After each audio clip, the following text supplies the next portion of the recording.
Endilikçilik vatandaş bugün 2020 yıl 2. ayının 27. günü haftaga Perşembe emdeki muhabergede katkıda vatandaşı mavzununda Amerika Koşmuş Ştatları Devlet Bexatarlığı Ministerliği əməldarları Jukonluq virusunu kol bile yasağallığını çetkik hakkılı bulmaydı da Körsetli mavzuda haber 2. ayının 26. günü erkinlik vakit geziti ilan kılındı.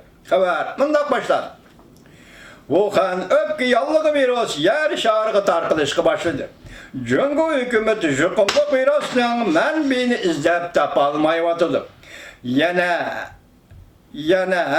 edep çet elge qaratqan təşviqatlarını küçeytivatıdı. Çet elinin dikkat nəzirini qalaymakallaştırmakçı bulavatıdı. Bu doğruda Amerika Koşmuş Ştatları Devlet Bexatarlığı Ministerliği muhakkak muavin ministeri Ken Saksinilli bunda körsetti. Jukonluq virüsünü adamlarının yasığallığından ibaret mümkünlükle çetkik kalkmayımız. Şundakla Wuhan P4 tecrübehanəsini bir işaret kıldı. Saksinilli Wuhan P4 tecrübehanəsini bir işaret kıldı. Universal matbuatla haber kılıp bunda körsetti. Wuhan öpki yallığı virüsünün kilişmen bir sırlı. Ken Kasnilli Haks haberlerinden muhbiri Doktor Mark Seigil'in ziyaretini kabul kılgan bunda körsetti. Amerika CDC Jukonluq kesellerden saklanış ve tizginleniş merkezi ve devletlik seyyah tetkikat enstitütü NIH yakında şunda körsetti. Yeni tiplik tacısı mani jukonluq virüsünün kiliş mənbeyini bilelim mi da?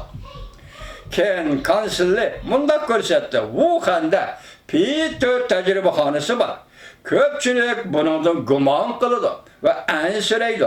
Ben okugan tibbi ilmi makallardan qaraganda kesel virüs, jukonluq kesel virüsünün kurulması adam yasağanda görünmeydi. Lekin eğer adam yasağı virüsünün va alaylıklarına qaraydigan bolsak, adam yasağallığından ibaret mümkünlükni bir tarafga qayırıp qoyuşqa bolmaydı. Yakında fikirler vekillik bulanmaydı. Elbette ya, herkes undaq emas. Qayırıp qoyuşqa bolmaydı. Adam yasağallığını qayırıp qoyuşqa bolmaydı. Pakis haberlerine haberi asaslanğa da işke keseller doktoru Üniversitenin muavin profesörü Ken Kansilli bunda körsetti. Amerika Koşmuş Ştatlarından koç çıkırıp jukonluq virüsünün tarqılışının müdafiə görüşüge agışıp tehe delilinmegen sözler kişiler en sıravatqa iş jukonluq virüsünü adam yasağallıqtan ibaret mümkünlükle çetke kalkmaslıqtan ibaret. Delillenmegen bolsa mı kişiler en sıravatqan nokta bunu adam yasadı diyen şu mümkünlükle çetke kalkmaslıqtan ibaret. Ken Saksilli Kore'ye, Ştaliye, İran yani bu devletler ilan kılgan sağlık malumatları asasını bunda körsetti. Ben bunda hesaplaymam. Bu ahvalla Cungu ilan kılgan 2% kesellik nispetinden alkıp gitti. Ben sizlere aytip berey ki bu virüs intayin eğer jukonluq virüstür.